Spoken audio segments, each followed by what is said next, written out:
mention this last will, because we discussed about where the actual samadhi spot will be.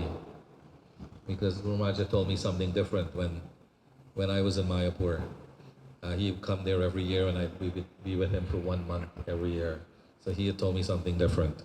So this was posted. I don't know if it's comprehensive or not. It's entitled Last Desire of Gopal Krishna Goswami Maharaj Ji. I have always been, so point number 1, I have always been loyal to the governing body of ISKCON and teachings of Srila Prabhupada as reflected in his books. Point number 2, I would like all my disciples, so I hope everyone is listening, I would like all my disciples to follow GBC body. I have never taken one step out of ISKCON. Point number 3, have desired to render services to ISKCON and not to run here and there looking for easy way. Point number 4, my desire for all my disciples is to cooperate among themselves and ISKCON authority forever. Next point, if I were to pass outside India, means if he was to leave this world outside India, I want my body to be brought to Vrindavan or Mayapur. So he clarified that even further. If I were to pass away in North India, then I would want my samadhi to be in Vrindavan. So that happened. If I were to pass away in Mayapur, then I'd want my samadhi to be in Mayapur. Next point. There is a plot, so this is what I was alluding to earlier. There is a plot in Vrindavan where my disciples wanted to make my house. But I want this particular land to be used for ISKCON Vrindavan services for any purpose they feel fit. So I was living in Mayapur at the time when Tamal Krishna Maharaj left this world. And it was the perfect opportunity for me to talk to Guru Maharaj about what will happen when he leaves. That's not a subject that you randomly bring up with someone. So he told me that he would want his samadhi to be in Vrindavan. So I went, that was in the year 2003, and I went to Mumbai for his Vyas Puja, and I mentioned this to Sura Prabhu and a few other devotees. And they immediately, while we were in the room, they called Ganapati Prabhu, who is the vice president of Vrindavan and guest house manager, and they bought a plot that was, but Guru Maharaj didn't know about this. They bought a plot of land for a future samadhi. And then when Guru Maharaj found out, he says, why did you do that? And then they said, okay, Guru Maharaj, we'll build a house. He said, I don't need a house. So that land's been sitting vacant, adjacent to the MVT property for all these years. And so this is the land that he's referring to. So I'll read that point again. There's a plot in Vrindavan where my disciples wanted to make my house, but I wanted this particular land to be used for ISKCON Vrindavan services for any purpose they feel fit. Next point.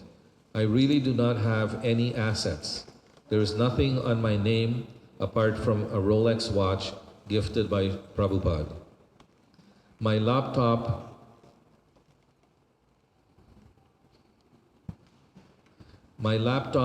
and 2 mobiles to be handed to my secretary, whoever be, during my departure.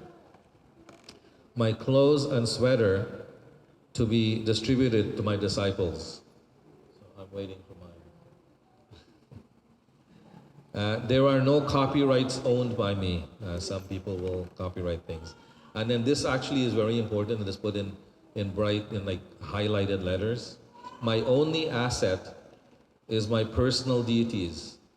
And I don't want these to be worshipped by individuals. Rather, should be kept in mandir under my zones. So we know that Maharaj has more than 108 Shalagram Shilas and other Shilas and deities. And so he mentioned the word zones because he is GBC for Canada, Russia, India, Africa, and some other places, so that I can't remember. So he mentioned here zones, so I imagine that he wants them to be distributed to different temples in those zones where those deities will be worshipped.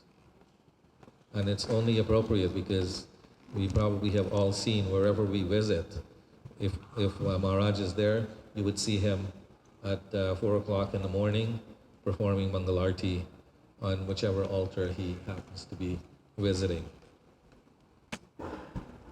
Just one thing I wanted to say before I give the microphone back. When I was living in Mayapur, I had fallen and broken my foot, my heel, and so I had a cast on. And Guru Maharaj came for his once a year monthly visit to Mayapur. And that year, he didn't get his Bombay room that he usually gets, which is on the 3rd floor of the Conch building. He got a room on the ground floor. Somebody was there and they were saying, oh, Maharaj, we can take that person. And Guru Maharaj said, no, I don't want anyone to leave their room. They're already situated. I will stay anywhere. So they gave him a room very sparsely furnished on the ground floor of the Conch building at the back. And so I went there in the morning and Guru Maharaj was doing his morning puja. So I had a cast on my foot, so I stood there. And then he said, sit down, Bhakti Yoga, oh, you're here, sit down. So there was only one chair and he was sitting on the chair. So I looked around and I kept standing. And he said, sit down. So I kept standing. And then I've never heard him say this before. He said, Adi Baba, sit on the bed. So I sat on the bed. And then when he finished his puja, he had several binders. And he opened the binders. Every page had either the lotus footprint of deities, footprints of the deities all over the world in his zone. So every temple where he is a GBC, every zone where he is a GBC, he had pictures or lotus feet of their lordships, and he would flip the page and took darshan of each one after he finished his morning puja. And only after that would he do anything else. And I didn't know what he was doing because he was flipping and, and flipping and going. And so he had brought a servant with him. I said, what is Guru Maharaj doing? He said, oh, he's taking darshan. I said, what? And then he said, yes, he's taking darshan of all the deities all over the world where he is GBC, whatever zone he's GBC in. So His Holiness Gopal Krishna Goswami Maharaj ki jai. Yeah.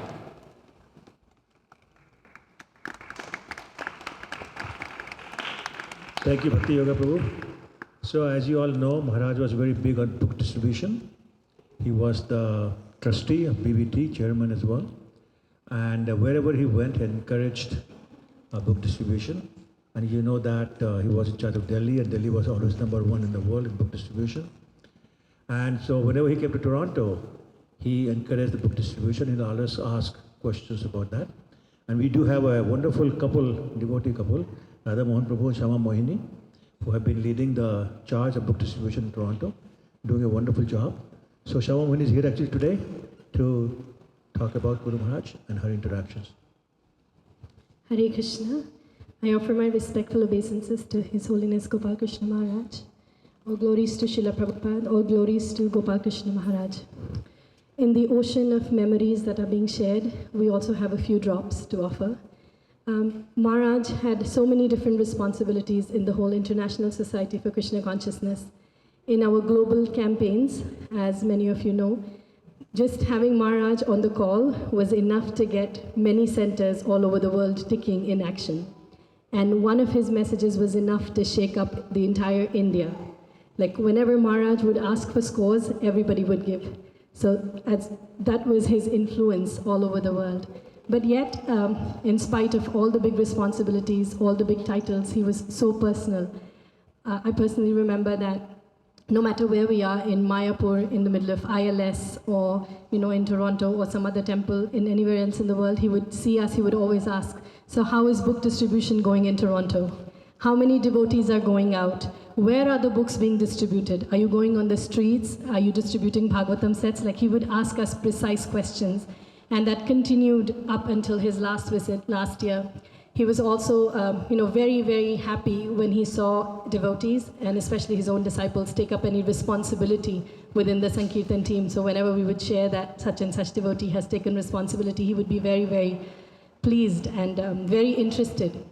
And that fact alone blows my mind away, because if you have so much to take care of, how can you still be so attentive to one small center, one insignificant devotee? But Maharaj was able to do it all. I have another very specific memory to share from last year.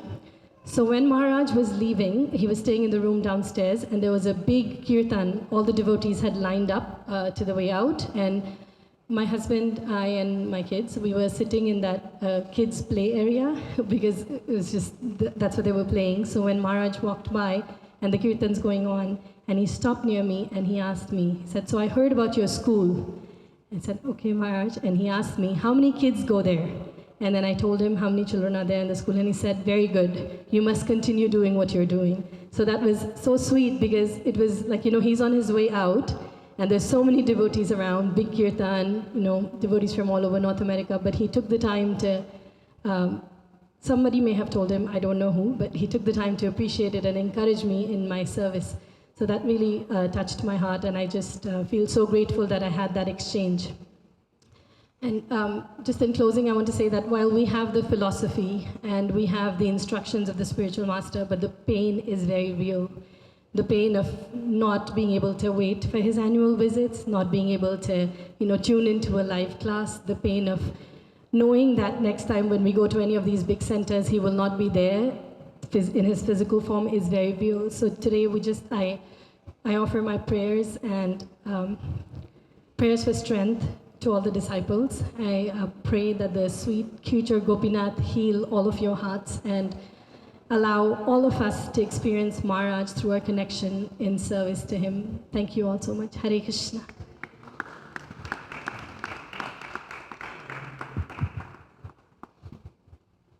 Thank you, Shamamohini. Next, I will ask Prabhu, Murali Prabhu, to give his offering.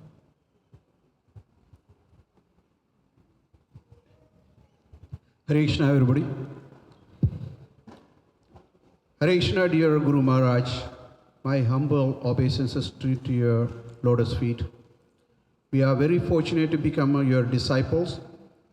Bhagavan Shri Krishna has some plans not to have you suffer in your material body and serve the entire three worlds in your spiritual body. You travel worldwide to fulfill your Guru Maharaj Srila Prabhupada's mission. You always perform Mangala Arati at different time zones without taking any rest, which may have affected your material body. You love listening and talking with everyone, not only your disciples, but whoever comes to you. We are going to miss you in this material world. Thank you, your constant blessing, Maharaj. I would like to say how I become a disciple of Gopal Krishna Goswami Maharaj. About 11 years ago, I used to come here for Mangala Arati on Saturday morning. So me and my wife, I heard that Gopal Krishna Goswami Maharaj in Toronto. So when I came here, we had just a few disciples here. I don't know who is Gopal Krishna Goswami Maharaj. I don't know how he look like, which body, like Indian body or Western body, but I seen some Oriental body, three of the different people that I never see them. So I was wondering. So then there was a time came for the chanting time. So I was sitting there, I was chanting, and it still bothers me in my mind. How is Gopal Krishna Maharaj look like? So I just took my phone. That time it was not a smartphone. I just had to Google it. And I saw his picture. So when I see the picture, I saw that Maharaj, he was doing the Mangalarati. So I go, oh. So then the time then I showed to my wife, secretly, there's, we had to be very quiet here. I said, this is Gopal Krishna Goswami Maharaj, So then after the Arati and everything, so we had a Sringar Arati, then we had a time for the Srimad Bhagavatam class right here. So I was just sitting in front of him, and so at the end, I just smiled. He smiled at me, Hare Krishna Maharaj, and he said, oh, would you like to talk to me? You come to the Prabhupada's quarters. I said, okay. So I went there, I asked him, I want to get an initiation from him because I felt some kind of connection with him. So he said, oh, then he called Bhakti Yoga Prabhu and Rupanuga Prabhu. So you had to go some process to take some time. I said, okay, Maharaj. So this went there, but after a year he came back. I said, Maharaj, so I was processing all, just following all the instruction. Then after a year came back and I said, Maharaj, I need initiation. When you're going to initiate me? Oh, you already initiated. He just smiled at me. But then after a couple of years, he initiated me. And he gave me both initiation, Brahmanical, and both. So we are lovely, we are fortunate to have our Guru Maharaj. Thank you, Hare Krishna.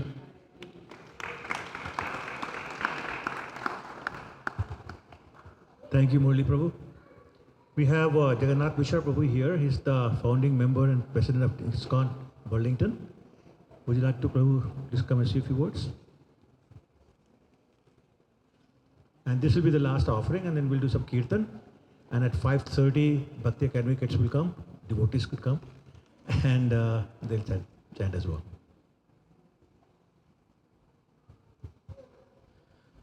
Hare Krishna. As you can see, I'm not dressed properly to give this remembrance of Gopal Krishna Goswami Maharaj. I was traveling from Ottawa and felt I just need to come here and say a few words about Maharaj. Thank you, Prabhu, and thank you all of you, fellow disciples, God brothers, God sisters that might be here of Maharaj, disciples and well-wishers. So just wanted to say that I first met Guru Maharaj, Gopal Krishna Goswami Maharaj from a distance in 1985. At that time, I was a student at Ottawa University, and Maharaj came to give a class on who is God. And the only thing I remember about the class in 1985, he gave in Lamrule Hall on the second floor in Ottawa University was that, what is religion? And he defined religion, and I still remember the words until today. Religion is the science by which one can understand God. Those are the exact words from Gopal Krishna Goswami Maharaj's mouth, and that's all I remember. And to this day, I've been trying to follow that. So Maharaj, with everything you've said, your actions, your words, everything, you're an acharya, because everything you do, you exemplify according to the words of scripture, and therefore you're Prabhupada's man. We had direct personal service of Maharaj from a medical perspective. Whenever I would see him, he would ask me medical questions. A few times I remember back in 2014, he came to my clinic in Burlington. At that time, Rupanuga and Nitai Ram Prabhu were traveling from Detroit, so I got a chance to serve Maharaj at that time. And then again in Vrindavan in 2018, at that time we were staying for the month of Kartik, and we just saw Maharaj on the Prikrama path. And he took me to his room, and he asked me some questions. But I feel sad that I was not able to help Maharaj much with his medical issues. But I understand now, that as he's left this world, is that he always, in the Acharya, looked after his body, because he always used his body as an instrument to serve Krishna. I do not quite understand that at the point. I started wondering, Maharaj is above the material platform. He's on a spiritual platform. Why would he ask questions about his body? But now I understand that he always used his body to serve Lord Krishna to the fullest.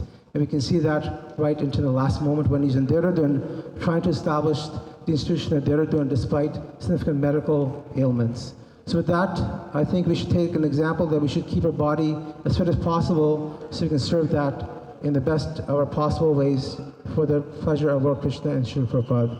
Gopal Krishna Goswami Maharaj ki jai, Srila Prabhupada ki jai. Thank you. Thank you so much, Prabhu. Okay, confession, I lied. There are a few more offerings that we're going to do. And we're going to start with an offering by His Holiness Bhaktimarga Swami, he sent it by mail. I was just informed about it like literally 1 minute ago. So Prabhu is setting it up. Oh, there you go.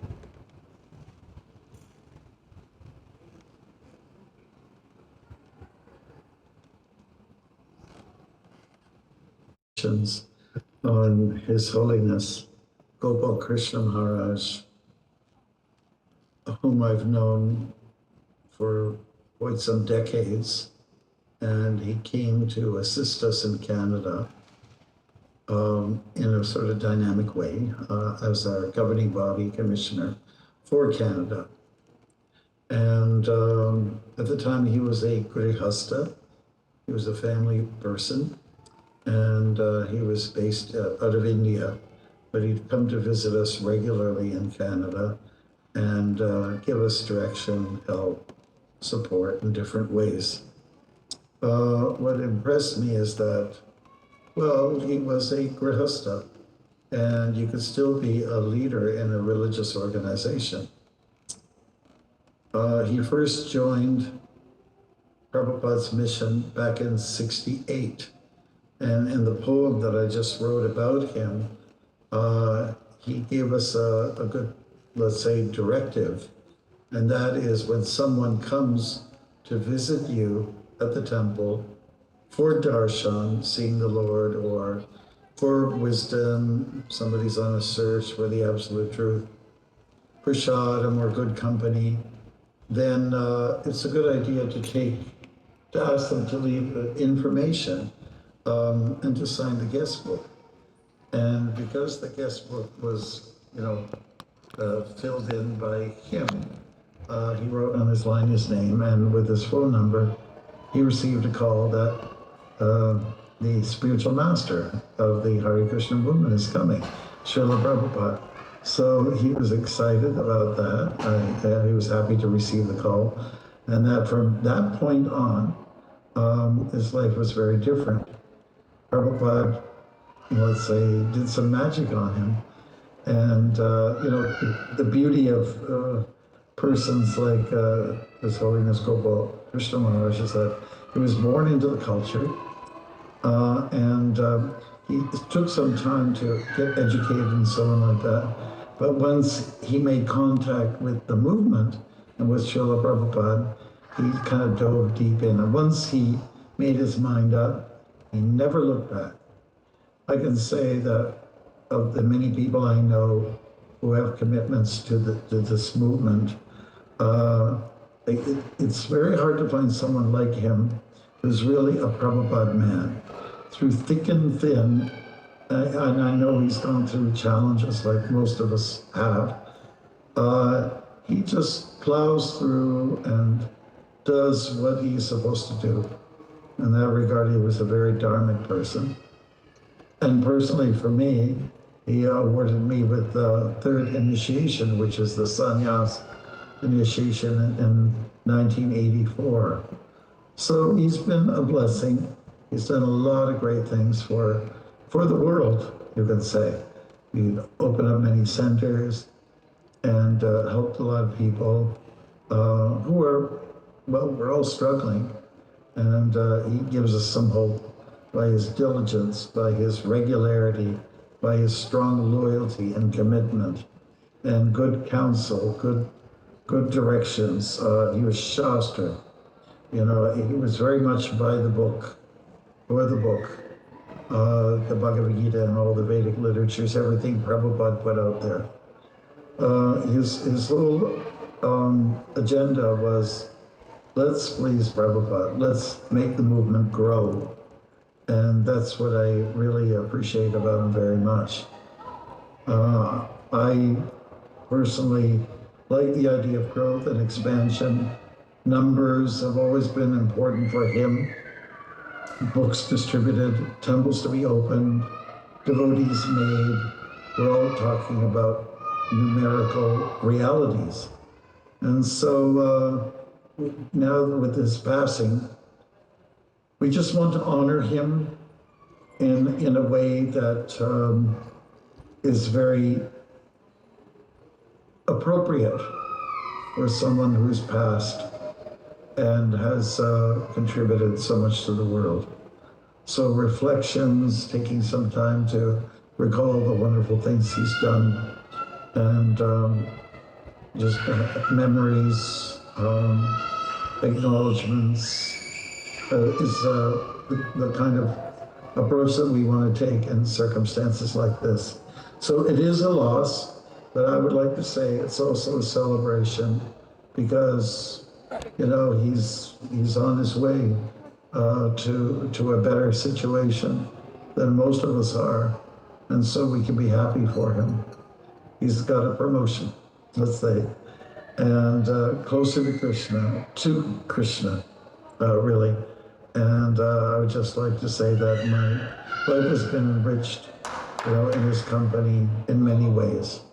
So I want to personally thank Maharaj for being there to help us in multiple ways, and for me personally, and for a whole lot of us who are in management roles in ISKCON. So he's very respected, and he's done beautiful things, and we just want to keep him in our minds and our hearts and memories for a long time until we go. We'll always, when his name comes up, we'll always be thinking about his great accomplishments and achievements. So thank you very much for listening. There's a lot to be said about great souls, but we have a little bit limited time, and I hope that the next few days we'll all dedicate ourselves to a concentrated effort with intensity to glorify His Holiness Gopal Krishna Goswami. Hare Krishna.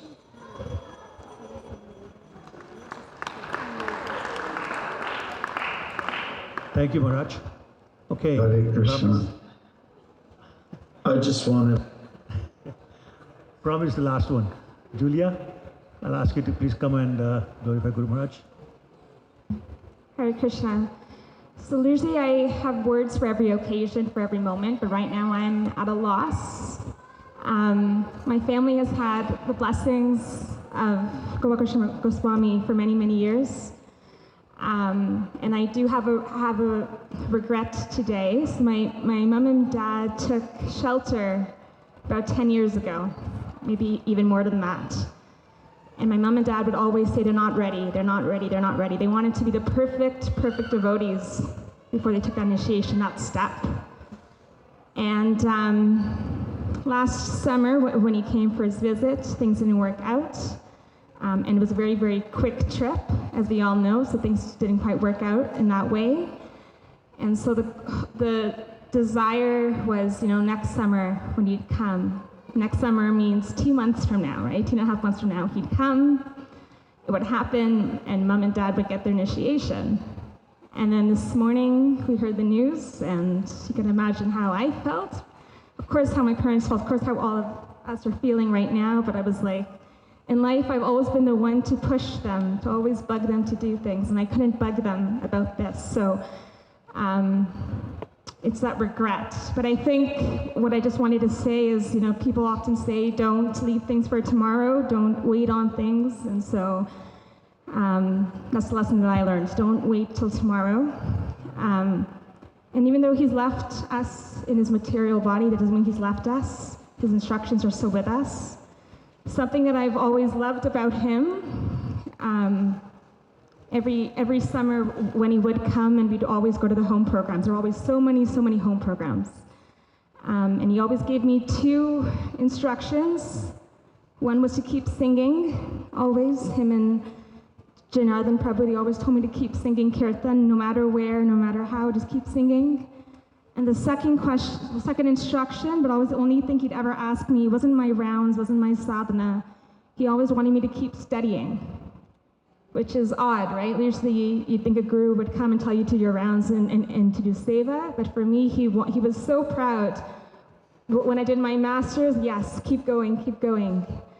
I think he would have been happier if I was a doctor like my parents, I think, but even with the PhD, he wanted me to keep going because he described that in Prabhupada's movement, it's not a movement of just, of course, book